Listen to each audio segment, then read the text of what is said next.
This is Hannibal here from thehannibaltv.com, and today we have a guest I've had numerous times here, former Okay. NWA, WCW, WWE, UWF, and many other places, wrestler, the brother of Rockin' Robin and Jake Roberts, the son of Grizzly Smith, Sam Houston, who's Wow, been that's a all whole through hell. that's a whole long, big old intro. I like that.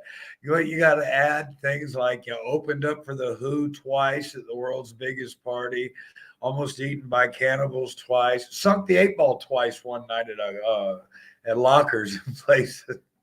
But you can add all kind of accolades or accomplishments, not Open up or for the Who. happening, huh? How did you open up for the Who? You can't just gloss over that. Oh no, okay. Well, what it was, I think it was it was when I was working for Vince. Miller Lite had the what they called they one weekend. It was the world's biggest party. It was the whole state of Texas, I guess, and Miller Lite sponsored it. And they had parties all over the place. So on the Friday that it started, Vince had 4 matches. It was me and Tugboat Taylor, Randy Savage. Uh, uh, let's see, Duggan was there, Barry Windham was there. So we all wrestled. Then we had 4 matches right before the Who took the stage in the Astrodome, and then at Reunion Arena we did the show, and then their show was right next door at the Texas Stadium. So it was awesome. Wow, that is pretty damn cool. Now your wife has been going through some health problems. That's why we rescheduled this interview from last week to this week. You want to fill us in on what's going on with her? I think she had the same issue that Brock Lesnar had a Yeah, few years ago. yeah, I believe so. Well, what happened was, well, last week we were scheduled, but a few days before she had been complaining of abdominal pain. So we wanted to get her, kept getting her to try to go get it checked out. And she was like, "Oh no, it wasn't that bad. She'd be okay. She'd be okay. She'd get through it." And Sunday, before we were supposed to do the interview here, the pain got intense a couple of times. I was like, "No, honey, come on." So she started checking her schedule. I was like, "No, you don't need to check no schedule. Let's go." So I grabbed her and took her in the car. When I got her to the hospital, they took her in.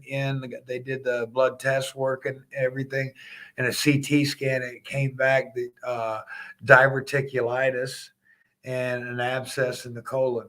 And they were scheduling her. They were going to put her on antibiotics, but they were scheduling for surgery Monday morning. Well, thank the good Lord that He put His healing hands on her. And with the antibiotics, her inflammation went down, and the infection, her vital signs started returning back to normal.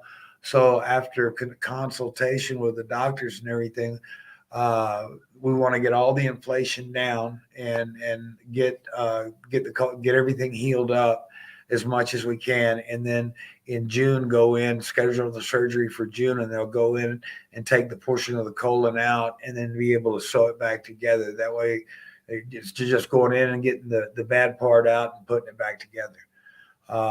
So we got her out of the hospital and got her back home. And she was really let down because she's still in pain and stuff, and she couldn't.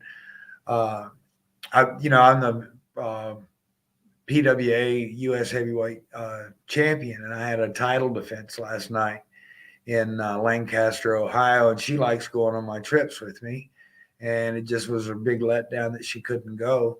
So yesterday was one of those old timer days. Got up yesterday morning, hit the road, drove 7.5 hours to Lancaster. Got there, got freshened up, went to the arena, put my time in. Oh, I wrestled to a 20-minute time limit draw with Chris Pruitt, one hell of a competitor. Oh, and I thank him for that match. He did overstep some boundaries and stuff. He, took some shortcuts, but hey, I expected that. Um, but then after the show, it was like, get my shower as fast as I can. And I was going to lay there and I was like, no, because it just didn't feel right. So jumped in the truck and made the trip back home. beat the storm and stuff, and then had Mother's Day all day, so I was blessed with that. So, but it's great. Hey, it's great to be on the road, but it's so much better to be home. For sure. That's why I'm glad I get to do this for a living and I don't Yeah. have to be on the road all that much. What was the most you were ever away from home? What years would that have been? Oh gosh, I guess like 86 through 91. I mean, oh, we were on the road, or well, 85 through 91, probably. The WCW and for Vince. For Vince, I mean, the longest stretch I ever went for Vince without a day off was 93 days without a day off.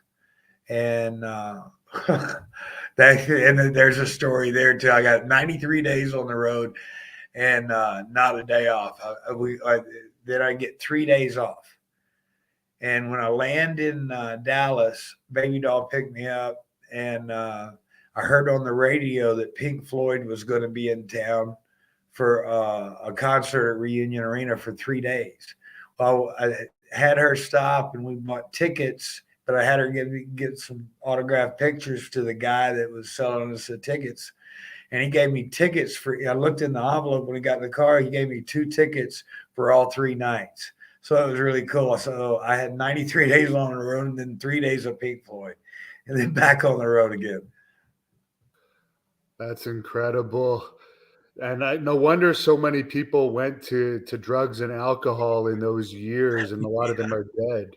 Well, yeah, I mean, it was hard to, oh gosh, guys that could do it, without, but so you needed a release somehow. Mine happened to be alcohol, and got me in a lot of trouble. Some guys, chose cocaine. Some guys did that, some heck, we did it all, I mean, we were like what, kings of the world. It was things were abundant, and self-control. There wasn't much because everybody's in the mindset of you can't be hurt. You're holier than thou. You're a Superman because you start believing in all the publicity and stuff that they've got on you. And when you start getting recognized all over the place, then hey, everyone knows who I am.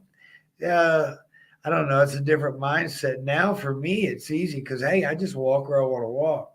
Go where I want to go, do what I want to do. And he protects me.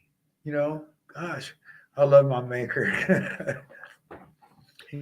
Yeah, Missy Hyatt, I did an interview with her on Friday and she said to say hello to you, but she was telling us about cocaine. She never became an addict or anything, but she would use it, and Oh she yeah. talked about Gino Hernandez using it and stuff. Do you have any stories about her?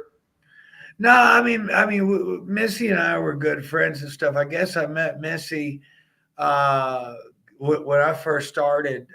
I came down to Atlanta, and that's when I had a big party with Jake and stuff like that. And then he talked me into coming down to Atlanta that Saturday morning. He's going to give me my big break, on TBS. And I was a little 19, 20-year-old kid. I'm thinking, oh, yeah, national TV. I get there and it's the Road Warriors.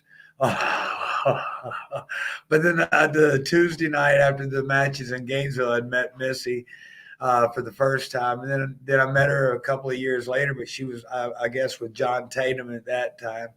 But I ended up being at Missy and Eddie's wedding and things like that. Missy was she was a great kid. I loved her to death. Um, just a lot of fun. And talking about the Road Warriors, how was it being in the ring with those two? Oh, okay. I'm a young kid. Jake's booking Atlanta now. So I'm a young kid. Well, and it really ended up really great for me. So I bring my brother all of it. When I went to Florida, Jake had left Florida and come to the Carolinas. When I left Florida and came to the Carolinas, he had gone to come to Georgia, I guess. So I had things that he had left down in Florida. Stereo, Trans Am, the whole 9 yards. Pat Tanaka ended up getting Trans Am. but it had some of his things. I took it down to Gainesville one night, and that's when I met Cheryl and everything. But after the matches in Gainesville, we went partying and shenanigans. I met Cheryl, I met Missy, and just all kinds of stuff. And then he was pumping me up. He's got this job. He's in charge of television, and he's the booker in Atlanta. And he's going to give me my big shot on TV, on national TV. And I'm thinking, all right, bro, all right. So I get there, and I think, man, here I go, and I'm wrestling the Road Warriors. Oh, the other guy starts the match, and he gives me the tag, and they told me, "Oh yeah, you're going to come and make this big comeback." And yeah, right. I got Animal hit me with a clothesline so hard I did a backflip and a half and landed. Uh, that backflip ended up on their highlight reel, and Jake showed it for weeks and weeks, just doing it. So anyway, it busted my jaw. So after the match, because of the way I learned and stuff, I walked in, I went looking for the Road Warriors dressing room, and I hold my jaw. And I walk in, and I walk up to Hawk, and I stick my hand out, and I said, "Thank you for the opportunity. Thank you for the match." And he shook my hand, and he looked at me. And then I walked over to Animal, and Animal was holding his arm. And I stuck my hand out, and I thanked him. And I looked at Paul Ellering, and I nodded at Paul, because I'd known Paul for years too. And then that's when Hawk turned around and goes, because they were in their own little dressing room, all the four of them. And Hawk goes, "Hey, Jake, he's not the asshole. You are." But those guys and I, we always got along. So. Yeah. So your brother almost put them up to it. Oh yeah. He told him I was an asshole and beat the snot out of me and everything else. But just go with it. David would like to know your thoughts on Vince McMahon. Business wise, gosh, well, you got to look at his accomplishments. He took what was in skating rinks and high school gyms and city auditoriums, and he went to the major coliseums in the world. So and he went from a small time circuit business to a worldwide international mega business. So in that aspect, you got to give him respect. In the aspect of the decisions he's made and how it's altered people's lives and stuff for the worst in some ways, you got to look at it and you call it what it is. You're the biggest piece of crap in the world, to manipulate somebody for your own financial gain, Do you remember when he was doing that angle where he said he was going to wrestle God and he was doing adding God into it? Oh, well, I remember. Yeah, he put a whole lot. That's where Triple H, the King of Kings, and I remember the first time I heard JBL. He was my tag team partner in Texas first. He was John Hawk down there, and then he got the break for New York, and we all wished him well.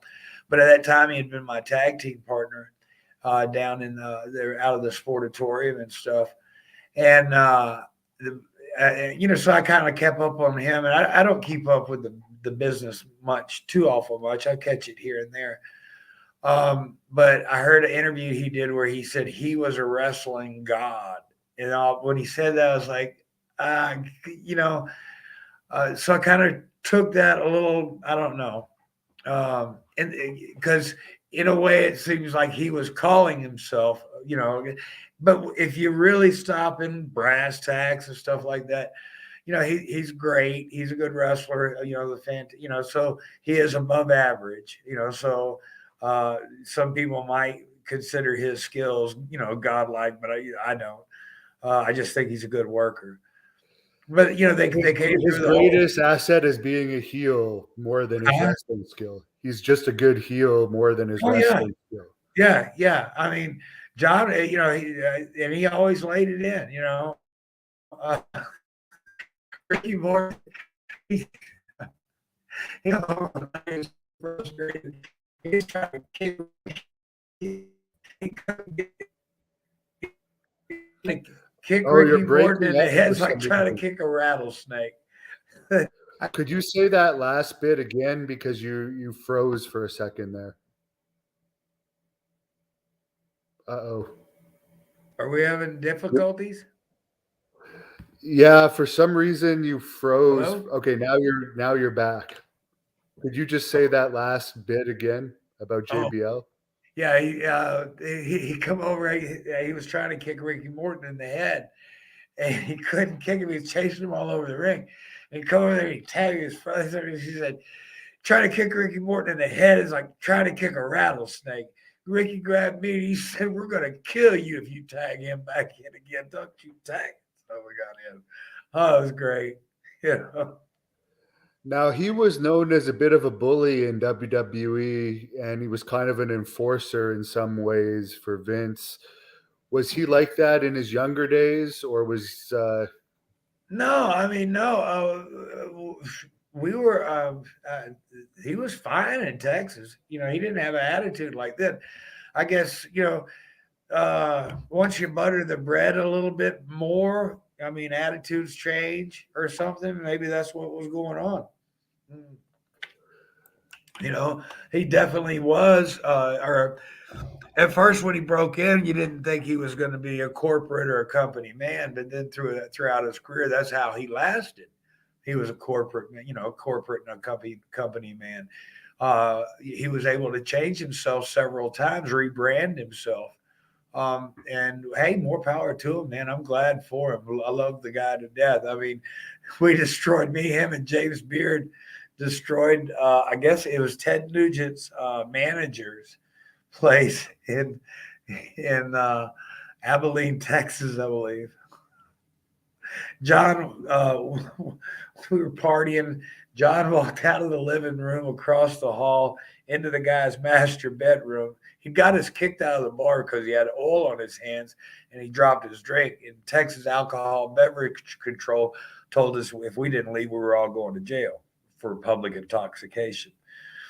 The guy had baby oil on his hands, and when he went to grab his glass, that's when he dropped out. Anyway, so we were already kind of this guy, and so John walked out of the living room through the hall into the bedroom, turned around, I guess got in a 3-point stance, and come running through walls back into the living room.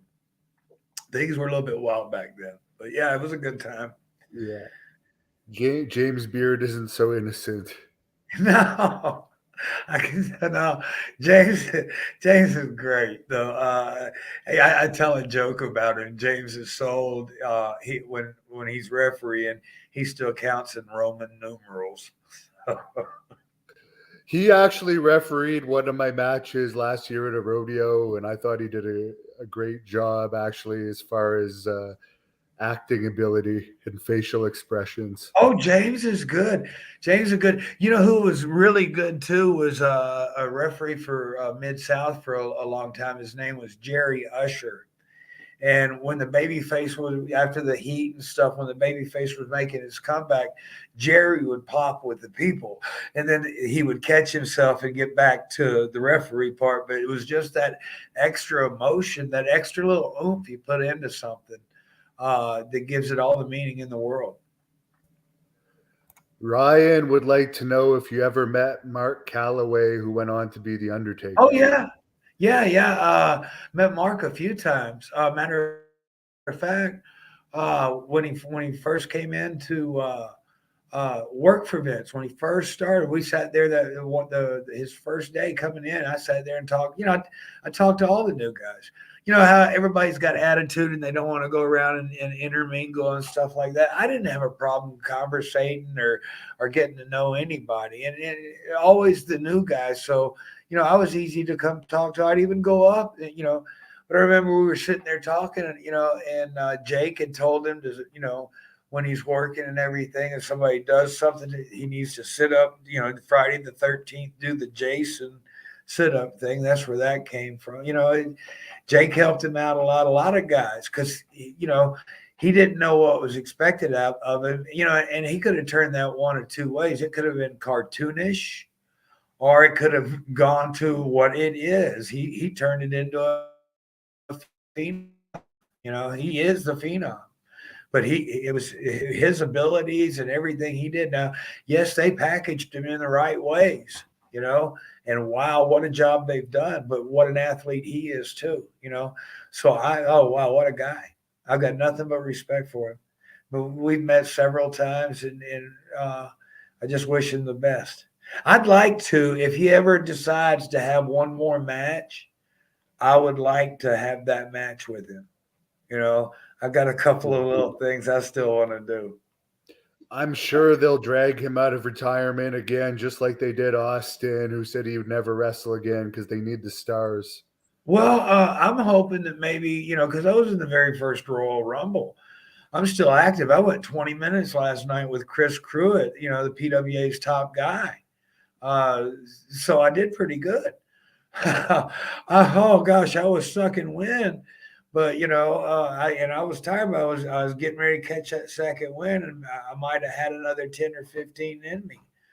But I'm still doing it, so I'd like to do something like one of the Royal Rumbles or what have you, just to get out there and say hey to folks. Max wants to know, what was your favorite territory to wrestle in? Oh gosh.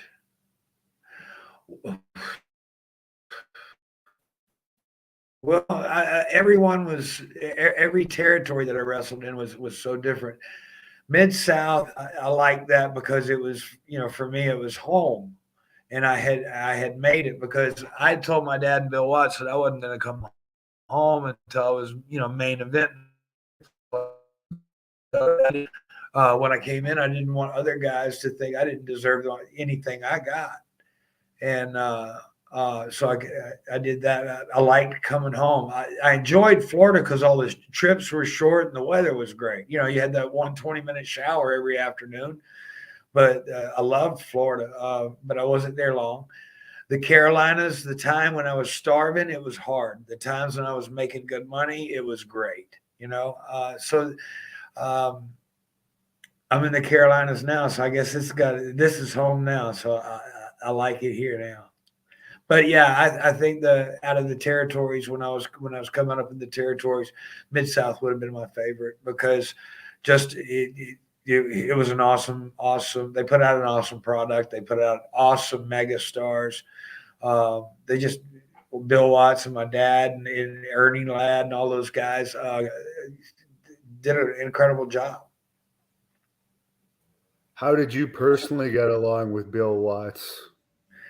Yeah, I got along with Bill because I started when I was with him when as a ring crew guy, setting up the rings and stuff like that. So I was getting, when I was a ring crew guy, I was getting $250 a night for setting the ring up. Then I pick up another $50 for timekeeper. Then if this, that, or the other. So as a 15, 16-year-old kid, I'm making good money every night. So when I started working, Watts wanted me to come. Watts, when I came back from Florida, they wanted me to come here, and I told my dad them no then, and I said I wasn't coming home until it was a main event. When I came to work for Watts, everything was great. I got treated really good. I thought I was back making the big money again for that 6, 7 months. And then brought it out. So I didn't really have problems with Bill that my brother did. I didn't know I just I never knew the underneath story, what was going on, and the money involved between him and Jake's differences. I definitely would have seen things a little bit different if I had known. But I got along good with the guy. he run a tight ship. Mike D would like to know any memories of wrestling in California. Well, shoot, yeah.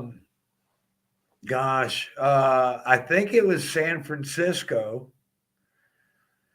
and Jake was wrestling Rick Martel in a Jim Bowie death match.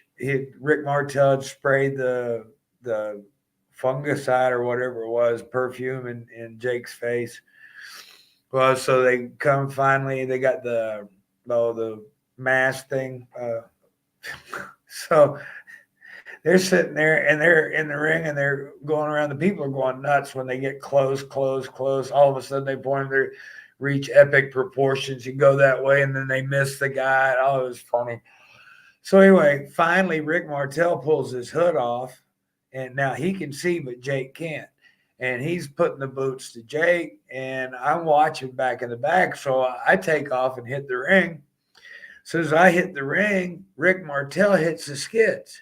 So Jake's on the ground, and I go to help Jake up. As I'm helping Jake up, he hooks me, DDTs me, knocks me out, and then Rick Martel rolls back in the ring and starts beating the snot out of Jake again. That was a good one. Was that at a house show or was that a taping? I believe it was a house show. I don't think it was taped, but it might have been taped. Sometimes they did stuff like that.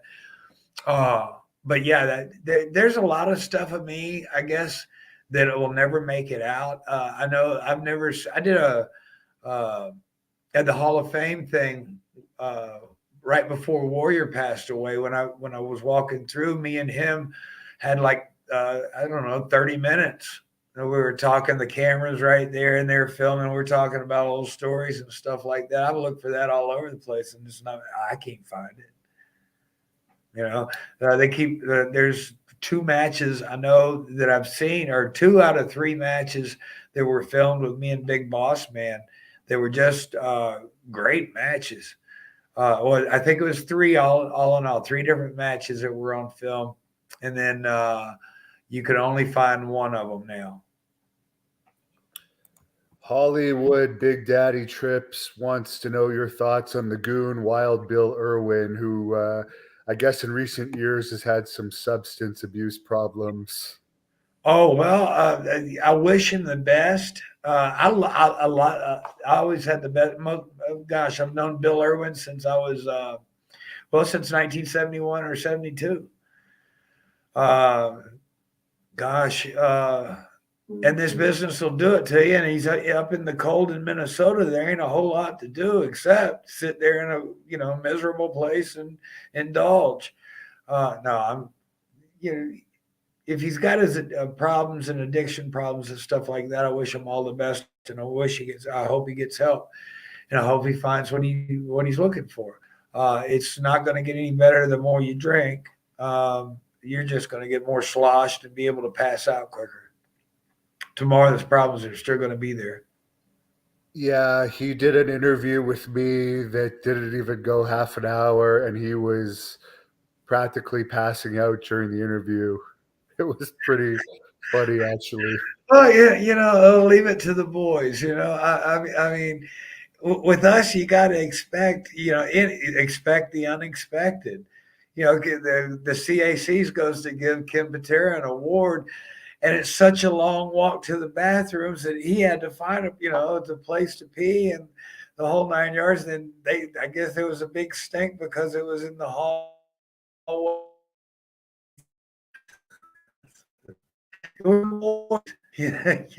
Expect anything. That actually cut out again. Sorry, the last 10 seconds. The last 10 seconds of what you said there cut out. Could you mind just saying that again? What, where he peed on the hallway? Yeah, that didn't come out. Could you say? Oh, okay. They were giving Kim Patera an award at the CACs. So he's waiting there. But the guy that was supposed to, doing the introduction and everything, Ken's waiting. Well, now he's got to pee, but he ain't got no way to tell them that he's got to pee. And the guy's already making the introduction. action. And you don't know how long the guy's going, and the bathroom's way there. So, so what do? You find a big plant in the hallway or something. Yeah, and when you're loaded, it don't make that much difference. Anyway, so some guys made a big stink of it, and some of us goes, well, that's the boys. Yeah. Yeah, that's considered normal in wrestling. You wouldn't even Yeah, think it twice is, about it. stop on the side of the road, we're not looking for an exit to pee, just pull over. Exactly. Someone wants to know your thoughts on Tito Santana, whose daughter is now into wrestling, Jenny. Oh wow, I didn't know she was in. Tito is Tito and I were always cool. I've known Tito. Matter of fact, I think it was when Tito and Tully Blanchard first started coming in for shots for Watts when I was a teenager. I first met Tito and Tully, uh, and then I worked with him. I never worked against him for Vince, but we traveled a little bit together, not much. But we were on the road together and stuff. We always got along. And matter of fact, when I got out of prison and stuff, and it was the first WrestleCon uh, first WrestleCon in Dallas. I had purchased. No vendors were hiring me or anything like that. I had a bad rap. I'm a prisoner. Blah blah blah. Well, nobody knew that I had 6 or 7 years sober at the time, and I was working really hard on myself and and it's coming out what I'm doing. But so I had to rent my own table. So I was by myself. I had a table, and Tito come up, and he didn't have a place to sit, so I let him sit at my table with me. I didn't charge him no money, and just let him sit and took care of him. We're the boys, take care of each other. Yeah, we're supposed to, but it doesn't happen all that often. But you're definitely one of the nicer wrestlers. Well, thank You're in you. the top five Yeah, down it there. don't cost nothing to be nice. And Hannibal, I got to tell you, the way it is for me. I mean, um, I love this business. This business is a passion of mine. And for a long time, this is all I lived for. Yesterday on the road, with my wife being sick, you know what? I love that I've made an accomplishment like winning the U.S. title, the whole 9 yards. But that's not where it's at. And it hurt me to have to leave home because I had an obligation for a title. And that title doesn't define the man that I am in my heart, or the man that I need to be. You know, through God's goodwill, yesterday was a successful day. I traveled about 7.5 hours through storms on the way to Lancaster and then on the way back, but I was able to make it. You know, that's because He's riding with me. You know, we're supposed to serve one another. And that's what makes the world go around. If I serve you and you serve me, and that want is there, then you can love thy neighbor. Love your neighbor as yourself. But as long as we're trying to use and abuse each other, it ain't going to happen.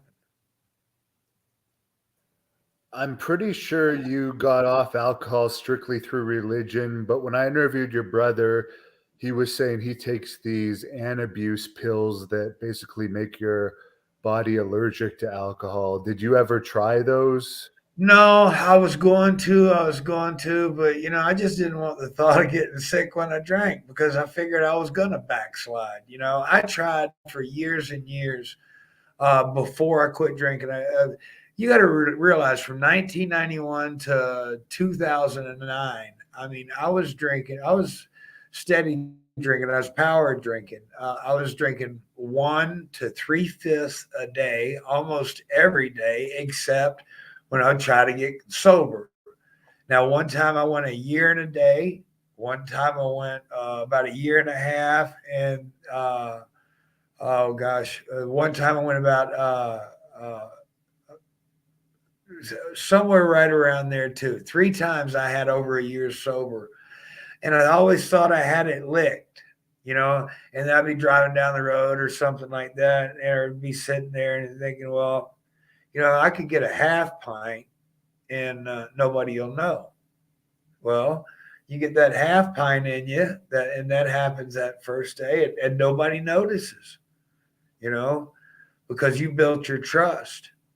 And so the next few days, it's the same thing. Well, I can go do that again. Well, then that half pint's not enough. So then it goes, well, I've got by with that half pint. Well, I sneak me a pint in, and then before long, it's back up to that fifth, and then back to where you were. And um, what did it for me was, okay.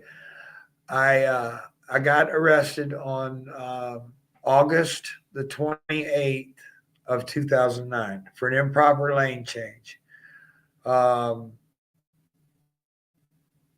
the officer smelled alcohol in my breath, but they didn't have enough to charge me with a DWI, so they hit me with the improper lane change. I bonded out of there. I went to Centocor, checked into there. I was there 3 months to the day, and they went to court to pay the ticket for an improper lane change, and they threw that charge out and hit me with a DWI fourth offense. And that's when everything started happening. Well, that day they remanded me to Murderers Row there, because I was a security threat in Baton Rouge, and I was there 2 days, and I went to hang myself. I tried to hang myself, and both nooses broke. And 5 days later, my mom died. Now I was already in Centocor. I'd already had over 3 months sober. I'd had the day I chose to change myself was August the 29th. So it was the following day that I counted as my sober date. So 5 days after I tried to kill myself or tried to hang myself, they chained me up, took me to the chaplain's office. Walked in, the chaplain looked at me and said, "Your mom's dead. You can use the phone." So I made arrangements with my sister to be at the funeral in chains, but I was there. So they took me back to my cell, took the chains off of me, and I dropped to my knees and I promised God, my children, my mom, that I wasn't going to drink again. And I haven't. It doesn't bother me. Now, I wasn't over it overnight or anything like that, so I don't want anybody to think that but I had to make decisions. And you can get booze in prison and jail. You can, because we make it, or they make it. You can get whatever you want to. So don't think you can't.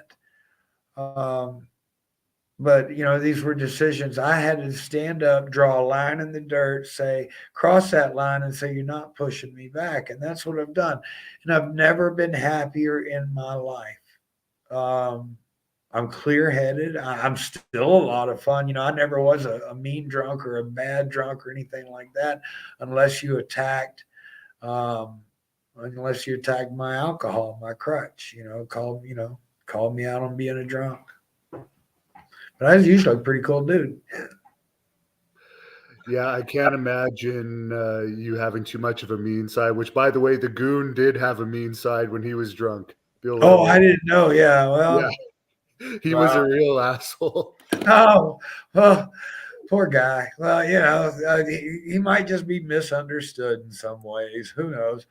But I love Bill to death, and I talked to him a couple of months ago when this action figure stuff started happening. And we're looking into a different venue. I was approached on it, and I wasn't happy with the deal. So we want to do something a little bit more beneficial, and we'll be doing something. We'll be coming out more on that later. But I didn't like percentages. Not the Yeah, ones is that. that the Greg Gagne figure series? Yeah, and I got to tell you, their figures look pretty good, but so do the new ones that are coming out of me. And I'll own the company, so that's cool. And then what we'll do is the boys that we do business with, we don't want any. I don't want any of anybody else's money. So the action figures that they sell, they get to keep it. I'm not going to cut myself in on somebody else's deal. You know? Yeah. There's another fan on here, CJ Marshall, that wants to know why in the Crockett territory did it seem like enhancement talent were treated better than anywhere else? Well, what do you mean? Which Crockett territory? Mid-Atlantic or WCW? Probably mid-Atlantic, I would assume. Okay, well, in Mid-Atlantic, I mean, when I first came up here and everything, the enhancement talent wasn't treated well. I mean, we were on a $50 a night minimum. That's all we were getting. We were driving hundreds of miles for just about nothing, and then we're working only 2 nights a week. You can't survive on that. Nobody can. And so then, we weren't treated well. As far as TV tapings, the job was just to go in there, get hit 3 or 4 times, and find a soft place to land. Probably no, but when I got here, I started, fighting back. I wrestled the way I know how to wrestle instead of just take some bumps and spin and toe hold. I always try to have a match. I think enhancement talent for Vince was treated well. The enhancement talent there got treated better than the boys. I know for television tapings, the boys, we only got $50 for that. But the enhancement talent would get $250, And if you wanted to have a good match with somebody, give him your $50 and he'll work that much harder for you.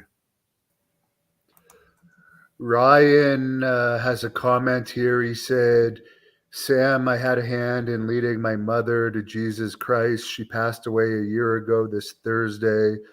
Though her death, my father accepted Jesus 3 weeks after she died. Jesus turns brokenness into beauty. God bless you. He does. And those are some great words, and congratulations to them. And please, lift his holy name. They will be. Here's the cool part. Now he's a believer now, so he will see her again. They will be back together again soon. That is awesome. One guy that might not be going to heaven is Mel Phillips. David is wondering your opinion on him.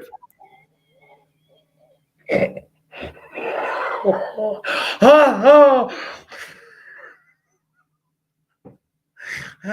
I just heard Strongbow say something about sucking on the toes, and I don't know. I don't know. Oh boy. Michael Collins says he sees your Trump supporter stuff in the background, and he's wondering your thoughts on the border crisis. Oh gosh, it's a hell of a crisis. If y'all don't know, I mean, we got 18,000 people coming in a day. It's a check out 2,000 mules. You'll see how the election was stolen in that. And what's funny is I've only been checking out a little bit of it. But what's funny is they're using the same GPS that they're using we have on our missile guidance system, tracking the people that went over and put the fake ballot. I mean the fraudulent ballots in the different boxes all over the place. Just check out 2,000 Mules. It'll open your eyes. Jimmy Light Show wants to know your thoughts on working with the Red Rooster and Dangerous Danny Davis. They were fun. It was a job. Terry, I liked Terry. I liked working with Terry a lot. But working with Terry Taylor, like the Red Rooster, it wasn't like working with Eddie Gilbert or Kurt Hennig. Terry was a good, solid hand. It was just hard to get any emotion out of him, he didn't like to make faces because he liked to be pretty, I guess. I don't know. But Terry's a good hand and stuff like that. I think he could have done so much more. gosh, in some of the places, I mean, he's had a lot of breaks, and I guess you get that from hard work and stuff like that. Well, you got that. Well, I love Terry to death, and I wish him the best. Danny Davis, same thing. Danny, my gosh, I guess Danny didn't have very much of a wrestling background or anything like that, but we'd get out there and we'd get the job done. Whew. Some nights were rougher than others, but we got it done. Yeah, well, Terry Taylor was also a very good politician as well because I think he's still with WWE in some capacity, but he always seemed to work his way into the office. Oh yeah, he did do that. The boys didn't care for Terry too much whenever he first came in there because this is a territory, or this is an organization with all the top stars in the world. And a new guy comes in from Watts' territory, and he starts off. On the road in territories, you give constructive criticism on the road trips at night. You don't give constructive criticism at the hotel, in the bar, or at the show in front of people. And he might have been trying to be helpful, but it didn't come across that way to people. So Terry didn't make friends with the boys too good. So he kind of got targeted for ribs and stuff like that. So he'd open up his Halliburton bag to get dressed, and his clothes would be all torn up. So he'd put the torn up clothes back on, and then he'd walk in front of Vince and Patterson and all that. Look at what your boys did. It's kind of like you're telling on people. So, and then they did the Red Rooster thing. That was Sam. We gotta go to the drugstore to get the spray. That was in Battle Creek, Michigan. That happened. Me and Terry Taylor walked in the building, and Vince were walking by Vince's office, and Vince called Terry Taylor in there, and he told him, he said he wanted him to do a red stripe in his hair and gonna poof it up and call him the Red Rooster. And Terry said, "I'm not going to do that." And Vince said, "Well, we've obligated our end of your contract. You worked for us for at least 10 days. He said, if you want to sit at home for the next 2 years and not draw a check, you can do that." He said, "I have a place on my roster for the Red Rooster. I don't have one for Terry Taylor." Terry come out of that dressing room and said, "Sam, we got to go to the drugstore."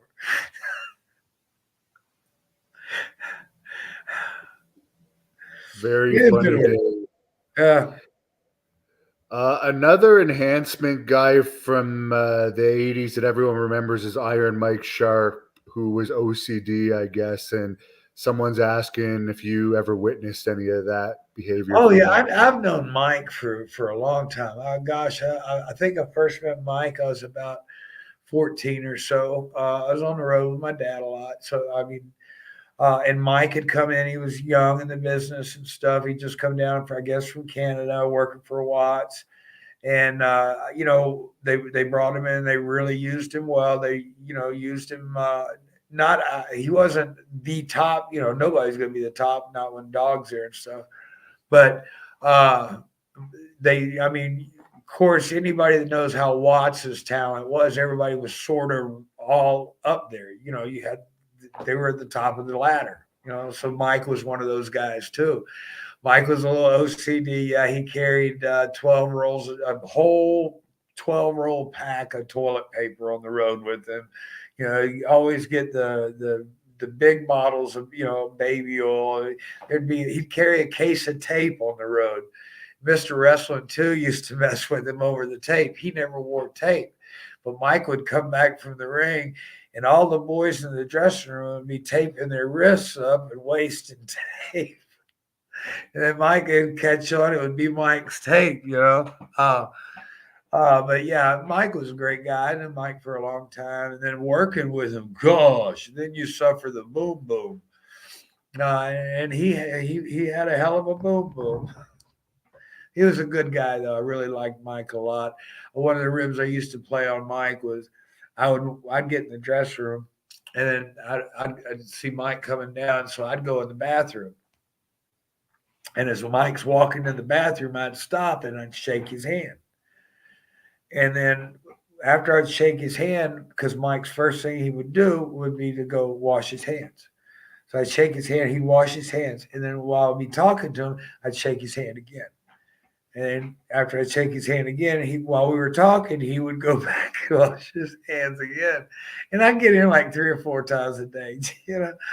I'm the guy that likes to sit there in the shopping mall with a piece of pizza around Christmas time. And as you're walking with your bags, don't say a word, just point behind you. See people turn around. That would have been me in the dressing room playing around. Just something to, kill the time, make the time go by. But Mike was a good guy. Were you there when he had his little scuffle with Billy Jack Haynes? No, I wasn't. I heard about it, but I wasn't there. I like both of the guys. I don't know if there's a right and a wrong or anything else. One thing that I did have a lot of respect for was after it was over, I heard Mike Sharp stood up and shook hands with him. Carl wants to know if you ever wrestled Terry Funk. Did I ever work with Terry Funk? Yes, one time only. I wished I would have gotten more, but it was right after I'd got my Austin Hall boots, the first pair I had, the Western Sky, the red, white, and blue ones with the stars. I worked with Terry Funk one time in Greenville. Yeah, Greenwood, South Carolina. It was just a TV match or something like that. It didn't last long. But Terry come up to me and he was looking at my new Austin Hall. He goes, "Joe Hall make them boots for you?" No, he said, "Did you get them boots from Joe Hall?" And I said, "Yeah, Austin Hall." He said, "Yeah." He said, "How much did you pay for them?" And I told him. And he said, "I'll be damned." And he goes, "I sold them that same pair of boots for $110. They made $200 on you or something." Anyway, it was funny. Terry, I miss Terry. Patrick wants to know if you ever wrestled Barry Windham and if you think he could have been a world champion. Oh, yeah. I wrestled Barry when Barry was the Widowmaker for Vince. We only did 3 or 4 days or something like that. We had really good matches. And I think we could have done a whole lot of it, but Barry was just so fluid in the ring, and yes, he could have been world champion anywhere. He's got that presence about him. Somebody's wondering if you could tell the story about the angle you did with the Horsemen where they broke your arm. He says that really blurred the lines to him between kayfabe and realism. Well, let's see. I beat Arn. What was it? Did I beat Arn on national TV first? I think I beat Arn on national TV first, or something like that. With Magnum, I rolled Arn up, and then the following week, they stretched me out in a 6-man tag match, and Ole come off the top and broke my arm. And then instead of taking time off or anything like that, I wrestled with the cast on, and they bust the cast open up, bust it all up, and I have to get another cast every night. It was for 6 weeks. What did it blur? Who knows? He was probably younger back then. Someone else wants to know, when you were backstage with WWE, did the Pat Patterson, Steve Lombardi rumors already exist in those days? Yes. Interesting. So they go all the way back. Yeah, dude. Bret Hart used to do these cartoon characters on the dry erase or the chalkboard. Oh my gosh! And he did these characters of everybody, and I mean they'd have you in tears. Yeah. Yeah, I think I heard that of because that brawler would be bent over in those drawings, wouldn't he? Yeah. Yeah, weird stuff back in those days. Hey, we're professional athletes, you know. There are no limits. I am impressed that the brawler kept the job for like 30 years before. Yeah, more power to him, you Yeah, know. Company man, you yeah, know, for sure. right on. You know, hopefully he's set for life. You know. The rumor was why they finally released him was apparently he was leaking news to the dirt sheets. That was the rumor. Oh, I didn't know that. I didn't. Yeah. It just. Ryan, did he ever draw a picture of the brawler taking it when he had the kimchi mask on? I don't think so. I never saw that one. I didn't see that one. I didn't see Because the match. Yeah, Kamala witnessed some stuff, wasn't some involved in unusual none of the stuff. draw. Yeah, yeah, he wasn't involved in that stuff. But Ryan what, Buzz wants to know Sawyer? if you, pardon me? Oh, I was looking. It says Buzz Sawyer. Oh, yeah, I sorry. worked Yeah, with Buzz Buzz. Sawyer. Yeah, I worked. You know, I worked with Buzz one time on a TV. You know, just we had a match. He power slammed me off the top rope. The only thing he went the wrong way. Um, but I mean, he was all right. I know he and Jake, from what understand, they were both vying for the job as booker or something in Atlanta. So there was some heat there. I didn't know. I wasn't involved in it, but I got along good with his brother too, Brett. Yeah, Brett, I've done some interviews with. He seems like a good guy. Yeah, we were in. I think he was in Australia with us. Uh, it was Brett Sawyer, Denny. I think it was Brett Sawyer, Denny Brown, Manny Fernandez, and myself. Now, Manny Fernandez is a storyteller that it seems like everything that comes out of his mouth is an exaggeration. Yeah, yeah. Well, that's Manny for you. Yeah, Yeah. he's a good. Yeah, his heart's in the right place. John wants to know who was the bigger partier between you and Tommy Rich. Oh, I don't know. I never. Well, I didn't party much with Tommy Rich, but then I guess too, we didn't have the same. Uh, uh, I guess party menu. I preferred the alcohol. He preferred other things. And I can't attest to that. I can only say, this is what I've heard. But I snorted, I did some coke here and there, blah, blah, blah, blah, blah. It's there, you do it, blah, blah, but that wasn't my thing. So I still, stayed away from it. If it was there, it was okay. If I not, don't even think there's one wrestler from the 80s that never did coke because I even heard Ricky Steamboat say that he would drop speed from time to time before a match in oh, the 80s, and he's about as clean as they come. yeah, well, I mean, when it started out, if you're traveling 3,000 miles a week or 2,500 miles a week, in by car, and you're taking what the trucker pills, the little uh, uh, ephedrine or whatever, ephedrine or something. You're taking the trucker pills, and then, anytime you start doing something extra, you're going to keep going. You're going to, the human nature is to look for the ultimate buzz. So if something gets you a little bit, well, yeah, if you got an addictive nature, well, this got me this far. Let me see how much this is going to get me. And then you go more and more and more and more, and you go more and more just to keep up. Because we were on brutal schedules. Yeah. Yeah, that's for sure. And you had a lot of fan questions today, so I'd like to thank all the fans for your fan questions. I'm sure we'll have them back on again to answer more in the future. But I'll ask you one last fan question. Since Jesse Ventura did some appearances this weekend, he's been in the news a bit. So, do you have any memories of Jesse Ventura as someone? Is asking.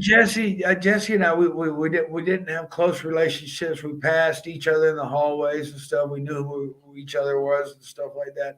I don't know that I'd heard there was heat with Jake and Jesse, different things. I don't know. I thought what he did as governor of Minnesota was awesome. I think his conspiracy theories, television shows and stuff like that, through all the studies and everything I've done.